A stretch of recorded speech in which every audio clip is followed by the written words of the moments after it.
तो दोस्तों आज हम अपनी इस वीडियो में बात करने वाले हैं ITR 4 की।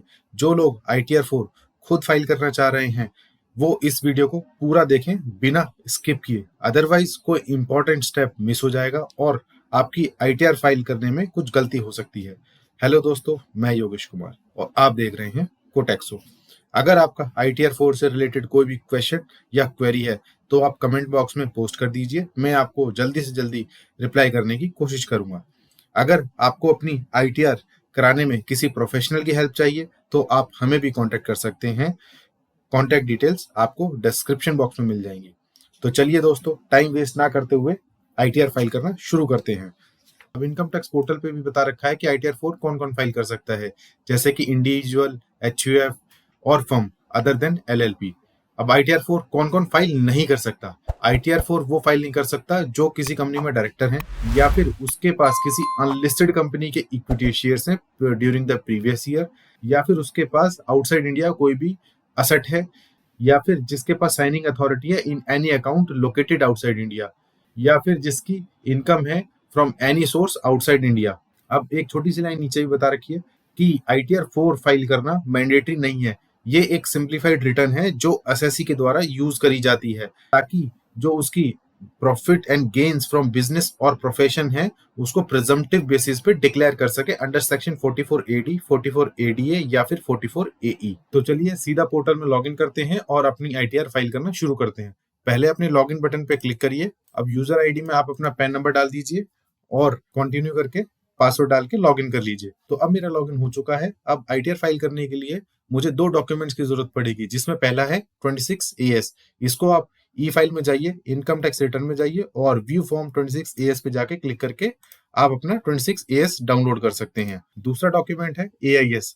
उसको आप अपने डैशबोर्ड्स के बगल में ही ऑप्शन होंगे AIS, इस पे आप टिक करिए, प्रोसीड पे टिक करिए। अब आपका AIS पोर्टल खुल जाएगा। AIS पे टिक करिए। अब यहाँ पे एनुअल इन्फॉर्मेशन स्टेटमेंट और टैक्स पेयर इन्फॉर्मेशन समरी दो चीजें दिखा रखा। AIS पे टिक करिए। अब यहाँ से आप इसको डाउनलोड भी कर सकते हैं और डाउनलोड करने के बाद इसको ओपन करने का पासवर्ड होता है आपका पैन नंबर स्मॉल केस में और date of birth full date month year के फॉर्मेट में। टैक्स पेयर इन्फॉर्मेशन समरी में आपको नीचे सारी डिटेल्स दिख जाती हैं जो कि आपके पैन के अगेंस्ट में अवेलेबल है। तो अपनी अब रिटर्न फाइल करना शुरू करते हैं। फाइल नाउ पे क्लिक करते हैं, असेसमेंट ईयर 23-24 सिलेक्ट करते हैं, ऑनलाइन पे टिक करते हैं और कंटिन्यू पे टिक करते हैं।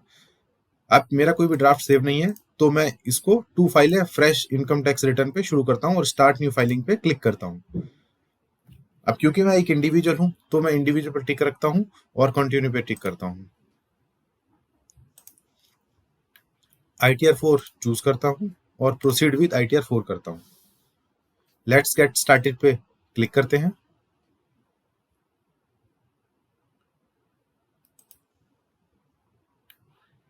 इसको सिंपली अदर्स पे टिक करते हैं और कंटिन्यू करते हैं। अब ये कह रहा है कि आपके इनकम टैक्स पोर्टल के हिसाब से जो इन्फॉर्मेशन ये फिलअप कर सकता था वो इन्होंने फिलअप कर दी है। अब हमें अपने ईच हेड में जाके वो इन्फॉर्मेशन को देखना पड़ेगा और अगर कहीं पे भी चेंजेस है तो हमें चेंजेस करने पड़ेंगे। ओके पे क्लिक कर देते हैं। अब यहाँ पे हमें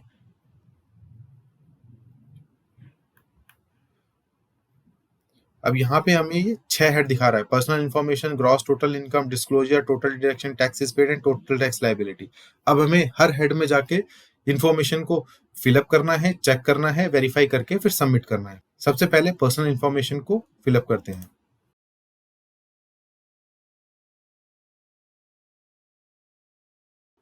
पेज खोलने के बाद आपको अपनी पर्सनल इन्फॉर्मेशन वेरीफाई कर लेनी है। अब आप नीचे आएंगे तो यहाँ पे नेचर ऑफ एम्प्लॉयमेंट दिखा रहा होगा। अब आप इसमें ड्रॉप डाउन में से सेलेक्ट कर लीजिए अगर कहीं पे भी आप जॉब करते हैं, और अगर आप नहीं करते या फिर तो सिंपली आप अदर्स क्लिक कर सकते हैं। अब ये ऑटोमेटिकली सेक्शन 139 में क्लिक रहने देगा, जिसका मतलब है रिटर्न फाइल्ड ऑन और बिफोर ड्यू डेट। अगर आप ऑलरेडी रिटर्न फाइल कर चुके हैं और आप उसको रिवाइज करना चाहते हैं तो आपको यहाँ पर टिक करना है। नेक्स्ट ऑप्शन पूछ रहा है कि क्या आपको न्यू टैक्स रिजीम चूज करनी है या फिर नहीं। अभी के लिए मैं इसको नो कर रहा हूं, लेकिन अगर आपको इससे ज्यादा बेनिफिट लग रहा है ऑप्ट करने में तो आप इसको ऑप्ट भी कर सकते हैं। नेक्स्ट पूछ रहा है whether this return is being filed by a representative SSC. इसको सिंपली नो कर दीजिए। नीचे बैंक डिटेल्स वाले सेक्शन में बैंक डिटेल्स को वेरीफाई कर लीजिए, और अगर आपको कोई भी और बैंक अकाउंट है जो ऑपरेटिव है तो आप इसको ऐड अनदर पे जाके टिक कर सकते हैं और बैंक डिटेल्स को सबमिट कर सकते हैं। कंफर्म कर देते हैं। अब हमारा पहला शेड्यूल पूरा हो चुका है। अब अपना ग्रॉस टोटल इनकम वाला शेड्यूल देख लेते हैं।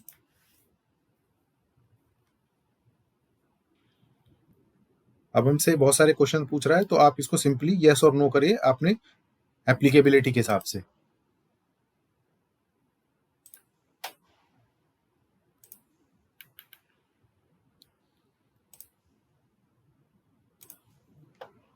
कंटिन्यू पे क्लिक कर दीजिए। तो अपना ग्रॉस टोटल इनकम वाला शेड्यूल खुल चुका है और अभी हमारा पहला शेड्यूल दिखा रहा है इनकम फ्रॉम सैलरी। अगर आपकी कोई इनकम फ्रॉम सैलरी है तो आप इसको यहाँ पे एडिट करके ऐड कर सकते हैं, या फिर अगर आपकी कोई इनकम फ्रॉम हाउस प्रॉपर्टी है तो आप इसको यहाँ पे ऐड और एडिट करके डिटेल्स ऐड कर सकते हैं। अब हम जो ITR 4 फाइल कर सकते हैं वो अपनी बेसिकली फाइल कर रहे हैं इनकम फ्रॉम बिजनेस और प्रोफेशन को। तो आइए अब हम अपनी इसमें डिटेल्स ऐड करते हैं। ऐड डिटेल्स पे क्लिक करते हैं। अब जैसे ही आपका add income from business and profession वाला पेज ओपन होगा तो वहां पे आपको 3 हेड दिखा रहा होगा, बिजनेस, प्रोफेशन और गुड्स कैरेज। तो एक एक करके डिस्कस कर लेते हैं। पहले आप बिजनेस में आते हैं। यहाँ पे अगर आपके बिजनेस से इनकम है तो आपको यहाँ पे अपना बिजनेस का नाम डाल देना है, उसका डिस्क्रिप्शन डाल देना है और इस बिजनेस कोड को सिलेक्ट कर लेना है ड्रॉप डाउन में से। यहाँ पे बहुत सारे कोड दिखा रहे हैं तो आपको सिंपली जो आपके ऊपर एप्लीकेबल है तो उसको चूज कर लेना है, या फिर अगर कोई भी नहीं है तो आप इसको अदर सर्विसेज में जाके भी डाल सकते हैं। बिजनेस वाला हेड जनरली वो लोग चूज करते हैं जो रिटेल बिजनेस करते हैं, होलसेल बिजनेस करते हैं या फिर किसी भी दूसरे तरीके का बिजनेस करते हैं। तो अपने दूसरे हेड प्रोफेशन की ओर चल लेते हैं। क्लिक करते हैं। अब यहाँ पे आप अपना प्रोफेशन का नाम डाल दीजिए, अपना बिजनेस कोड यहाँ पे सेलेक्ट करके डाल दीजिए और उसको डिस्क्राइब कर दीजिए। अब चेक कर लेते हैं प्रोफेशन कौन कौन से इसमें कवर होते हैं। For example IT enable services, BPO services, या फिर लीगल प्रोफेशनल जो अकाउंटिंग बुक कीपिंग करते हैं, या आर्किटेक्चर जो होते हैं, CAs, CS, CMA, film artist, doctors, general hospitals etcetera. अपना तीसरा हेड है गुड्स एंड कैरेज का। तो अब इसमें आप अपना नेम ऑफ द बिजनेस डाल दीजिए, यहाँ पे डिस्क्रिप्शन डाल दीजिए और ड्रॉप डाउन से जो भी हेड एप्लीकेबल है वो आप सिलेक्ट करके इसको सबमिट कर दीजिए। अब हम अपनी इस आज की वीडियो में सिर्फ बिजनेस और प्रोफेशन की बात करेंगे, क्योंकि 90% लोग या तो बिजनेस वाली ITR में फॉलो हो जाते हैं या फिर प्रोफेशन वाले कैटेगरी में। तो अपना ग्रॉस टर्नओवर या ग्रॉस रिसीट्स को डाल लेते हैं। जो भी आपके पास पैसा बैंक अकाउंट में आया, चाहे UPI के थ्रू आया, चाहे चेक के थ्रू आया, चाहे फिर NEFT के थ्रू आया, वो यहाँ पे आपको डाल देना है। फॉर एग्जाम्पल मैं यहाँ पे अभी 12 लाख रुपए डाल रहा हूँ। अब इसका कम से कम आपको 6% प्रॉफिट दिखाना पड़ेगा। फॉर एग्जाम्पल अगर 12 लाख की मैंने ग्रॉस रिसीट दिखाई तो कम से कम मेरे को 6% लेना पड़ेगा, जो कि बनता है 72,000 रुपए। और या फिर आपका actual profit whichever is higher है। फॉर एग्जाम्पल आपका बनता 72,000 रुपए, लेकिन आपका एक्चुअल प्रॉफिट अगर 4 लाख रुपए है तो आपको 4 लाख रुपए प्रॉफिट कंसिडर करके चलना पड़ेगा थ्रू एनी अदर मोड। अगर आपके पास कोई भी सेल हुई है जो कि ऑनलाइन मोड से नहीं है, मतलब जो आपने कैश में रिसीट जनरेट करी है, फॉर एग्जाम्पल मैं इसको यहाँ पे 1 लाख रुपए लेके चल लेता हूँ, तो इस केस में आपको कम से कम 8% प्रॉफिट दिखाना पड़ेगा, या फिर actual one whichever is higher. अब हमारे ऊपर की जो दोनों ग्रॉस रिसीट्स हैं उनका अगर हम प्रॉफिट देखते हैं तो कम से कम 12 लाख का हमें 6% दिखाना पड़ेगा, तो 72,000 रुपए। और 1 लाख का जो कैश रिसीट है उसका 8%, तो उसका 8,000 रुपए, तो 72 प्लस 80, तो मेरे को 13 लाख में से 80,000 रुपए कम से कम प्रॉफिट दिखाना पड़ेगा, या फिर actual one whichever is higher. तो अभी हमारे इस एग्जाम्पल में 4 लाख का हम प्रॉफिट कंसिडर करके चलते हैं, तो हमारा ये टोटल 4,15,000 रुपए दिखा रहा है। अब हम इसको ऐड कर देते हैं। तो अपने next head business from profession में चेक कर लेते हैं। यहाँ पे आपको अपनी ग्रॉस रिसीट डालनी है, फॉर एग्जांपल 10 लाख रुपीस। तो प्रोफेशन वाली कैटेगरी में कम से कम आपको अपनी ग्रॉस रिसीट्स का 50% इनकम दिखानी पड़ेगी, या फिर actual one whichever is higher. और या फिर अगर आपका 50% से नीचे इनकम है तो आपको इसके लिए CA से टैक्स ऑडिट कराना पड़ेगा। तो अब हम अपने प्रोफेशन वाले हेड में डिटेल्स डालना शुरू करते हैं। सबसे पहले ग्रॉस रिसीट्स, फॉर एग्जांपल मैं इसको 10 लाख रुपए लेके चलता हूं। अब प्रेजम्पटिव इनकम में आपको अपनी ग्रॉस रिसीट्स का कम से कम 50% इनकम दिखानी पड़ेगी, या फिर higher whichever is actual. सरकार इस प्रोफेशन कैटेगरी में ये मान के चलती है कि जो भी आपकी ग्रॉस रिसीट्स होती है, कम से कम आप 50% उसका कमाते हैं, तो आप इससे कम नहीं दिखा सकते। या फिर अगर आप कम दिखाना चाहते हैं तो फिर आपको उसके लिए किसी सीए से टैक्स ऑडिट कराना पड़ेगा। तो अब हम अपने बिजनेस और प्रोफेशन की इनकम को डाल चुके हैं, जैसा कि आप देख सकते हैं। अब एक बार ऊपर चल के देख लेते हैं। अगर आप किसी कंपनी में जॉब कर रहे हैं और वहां से आपको सैलरी मिल रही है कैश में या फिर ऑनलाइन, तो आप इसकी डिटेल्स को यहाँ पे डाल सकते हैं एडिट करके। या फिर अगर आपके पास इनकम फ्रॉम हाउस प्रॉपर्टी है तो आप यहाँ पे एडिट डिटेल्स करके डाल सकते हैं। मैं इस वीडियो में डिटेल्स को नहीं बता रहा हूँ क्योंकि वीडियो लंबा हो जाएगा। अगर आपका इनकम फ्रॉम हाउस प्रॉपर्टी या फिर इनकम फ्रॉम सैलरी से रिलेटेड कोई भी डाउट है या क्वेरी है तो आप हमारी वीडियो ITR 1 जाके चेक कर सकते हैं। अपना चौथा हेड होता है इनकम फ्रॉम अदर सोर्सेज। यहाँ पे आपके interest from income tax refund, interest from bank deposits, dividend income या फिर interest from saving bank account. अगर आपकी कोई भी इंफॉर्मेशन में वेरिएंस है तो आप इसको एडिट करके चेंज कर सकते हैं और इसको आपको अपने फॉर्म AIA से जरूर क्रॉस वेरीफाई कर लेना है। या फिर आपका कोई भी ऐसी इनकम है जो ऊपर वाले किसी भी अदर इनकम वाले हेड में नहीं आती, तो आप इसको सिंपली ऐड अनदर पे जाके भी टिक कर सकते हैं। अभी जो डिविडेंड इनकम होती है आपको क्वार्टर वाइज डालनी होती है, लेकिन अगर आपको कुछ समझ में नहीं आ रहा तो आप इसको किसी भी एक क्वार्टर में भी डाल सकते हैं, लेकिन ये इंश्योर करिएगा कि आप ये इन्फॉर्मेशन अपने फॉर्म AIA से क्रॉस वेरीफाई कर लें। और कोई भी ऐसी इनकम जो आपके इनकम फ्रॉम अदर सोर्सेज के दिए हुए हेड्स में नहीं कवर होती, तो आप सिंपली इसको यस पे क्लिक करके उसकी इनकम का अमाउंट डाल दीजिए और इसका एक शॉर्ट डिस्क्रिप्शन डाल दीजिए जो कि शॉर्ट पर्टिकुलर्स में देना होगा। अब मेरे केस में नहीं है तो मैं इसको सिंपली नो ही रहने देता हूँ।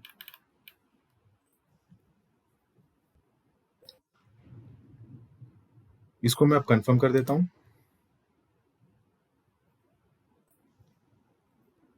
अब आप देख सकते हैं मेरे दो हेड पर्सनल इन्फॉर्मेशन और ग्रॉस टोटल इनकम कंफर्म हो चुके हैं। अब अपना तीसरा head disclosure and exempt income, इस पर क्लिक करके देख लेते हैं क्या हमें भरना है।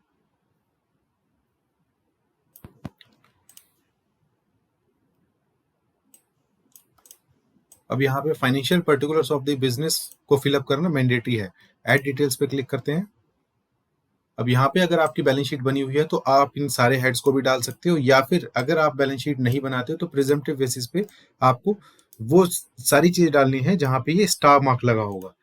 अब यहाँ पे आपके 31/3/23 पे जो भी क्रेडिटर्स हैं उनकी डिटेल्स को डाल देना है। फॉर एग्जाम्पल 2 लाख रुपए। इन्वेंट्रीज अगर आपकी हैं तो इन्वेंट्रीज को डाल दीजिए। सन्ड्री डेटर,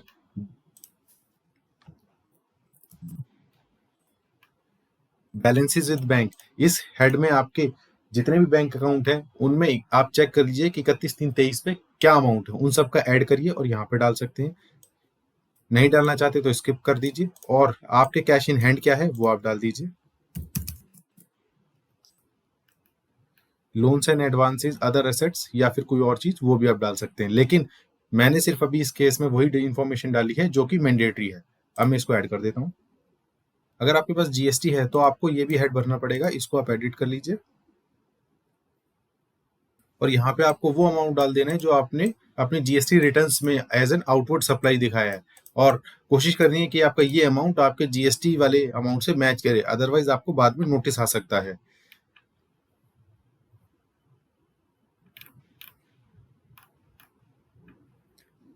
तो हम देख लेते हैं इस एग्जम्प्ट इनकम में क्या क्या आते हैं। अगर आपकी एग्रीकल्चर इनकम हुई है 5,000 से कम तक की तो आप इसको यहाँ पे डाल सकते हैं, या फिर अगर आपने कोई LIC ले रखी थी और वो मैच्योर हुई है तो आप उसके टोटल अमाउंट को यहाँ पे डाल सकते हैं, या फिर स्टैट्यूटरी PF फंड रिसीव हुआ है, रिकॉग्नाइज्ड PF फंड रिसीव हुआ है, या फिर कोई और हेड जो इस कैटेगरी में दिया हो वो आप इसको चूज करके अमाउंट को डाल सकते हैं।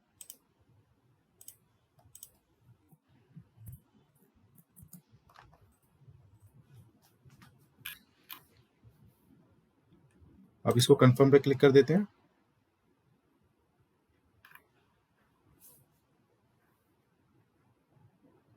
अब हम देख सकते हैं हमारे 3 हेड हो चुके हैं। अब अपने टोटल डिडक्शन वाले हेड पे जाके चेक करते हैं।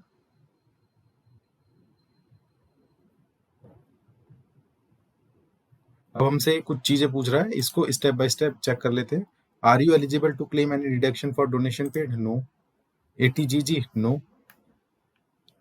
Are you eligible to claim deduction in respect of payment made toward life insurance premium?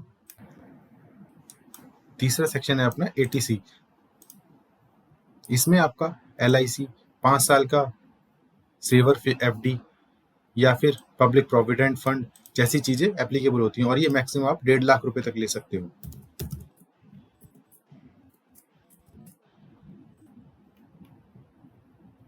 Are you eligible to claim deduction under section TC? No. ATD deduction ये आपका health insurance या फिर medical expenditure के लिए होता है। Next है अपना कि क्या आपने कोई हायर एजुकेशन के लिए लोन लिया है और उसका इंटरेस्ट की डिडक्शन लेना चाहते हो, तो इसको मेरे लिए कोई यूज नहीं है। नेक्स्ट है अपना ATE, मेरे लिए एप्लीकेबल नहीं है, तो मैं इसको नो कर देता हूँ। Are you eligible to claim deduction under section 80 TTA? Yes. Are you eligible to claim any other deduction? No. Continue पे क्लिक करते हैं।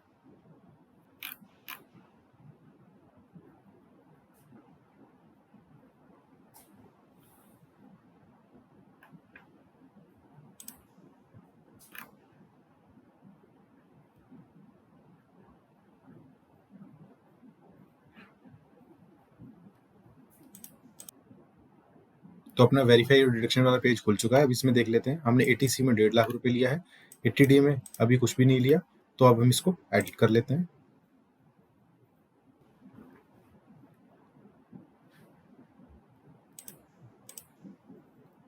यहाँ पे आप अपने हेल्थ इंश्योरेंस पे 25,000 रुपये तक का डिडक्शन ले सकते हैं। अगर आपने कोई प्रिवेंटिव हेल्थ चेकअप कराया तो उसका अमाउंट डाल सकते हैं। अगर आप अपने पेरेंट्स का भी इंश्योरेंस प्रीमियम पे करते हैं जिनकी उम्र 60 साल या उससे ऊपर है, तो फिर आप इसको 30,000 तक का क्लेम ले सकते हो। कोई प्रिवेंटिव हेल्थ चेकअप तो उसकी डिटेल डाल दीजिए, मेडिकल एक्सपेंडिचर उसकी डिटेल डाल दीजिए, सेव कर दीजिए।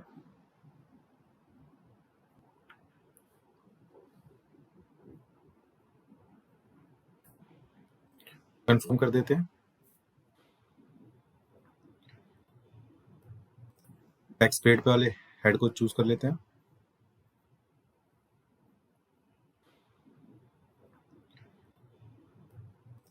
टैक्स पेड पे वाले हेड को चूज कर लेते हैं।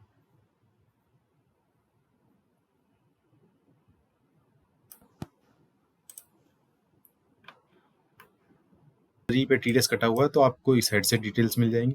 अगर आपका इसके अलावा सैलरी से कोई भी TDS कटा हुआ है और डिपॉजिटेड, तो आप इसको सी डिटेल्स में जाके चेक कर सकते हैं। अब आपको सिंपली हर हेड पे टिक करके एडिट पे क्लिक करना है। टैक्स पेड पे वाले हेड को चूज कर लेते हैं।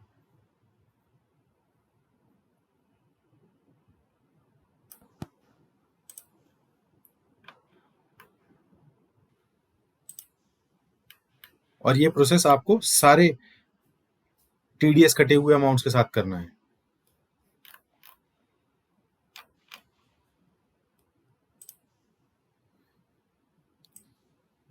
तीसरा हेड होता है TCS। नेक्स्ट हेड है अपना TCS।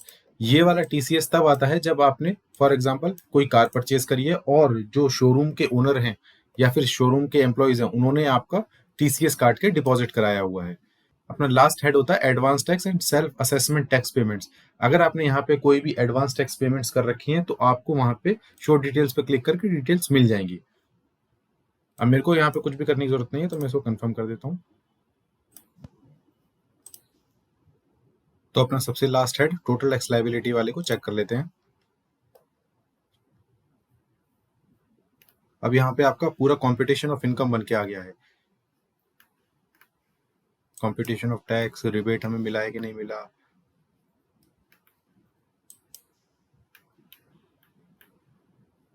अब मेरा कोई भी टैक्स नहीं बन रहा, तो मैं इसको कंफर्म कर देता हूँ।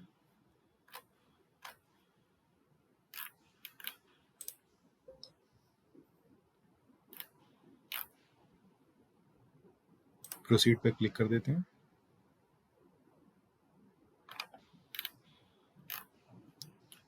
Preview return.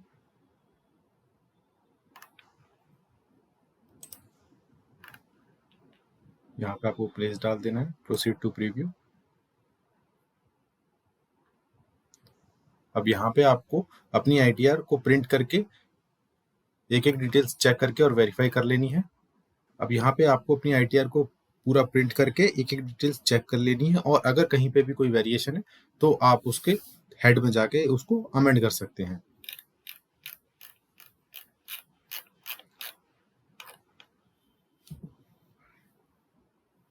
Proceed to validation पे क्लिक करते हैं।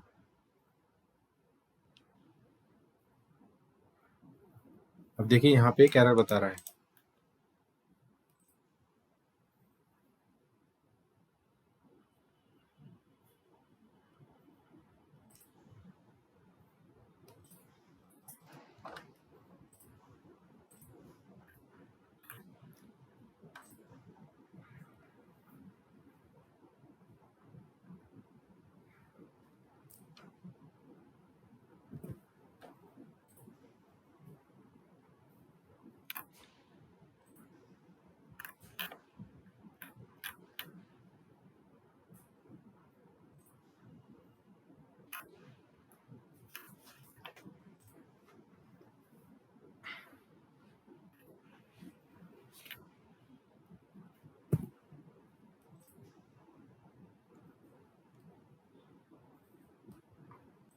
अब देखिए मेरी आईटीआर सक्सेसफुली वैलिडेट हो चुकी है। इसको प्रोसीड टू वेरिफिकेशन पे क्लिक कर देते हैं। अब यहाँ पे आपको इनकम टैक्स रिटर्न वेरीफाई करने के 3 ऑप्शन मिलते हैं।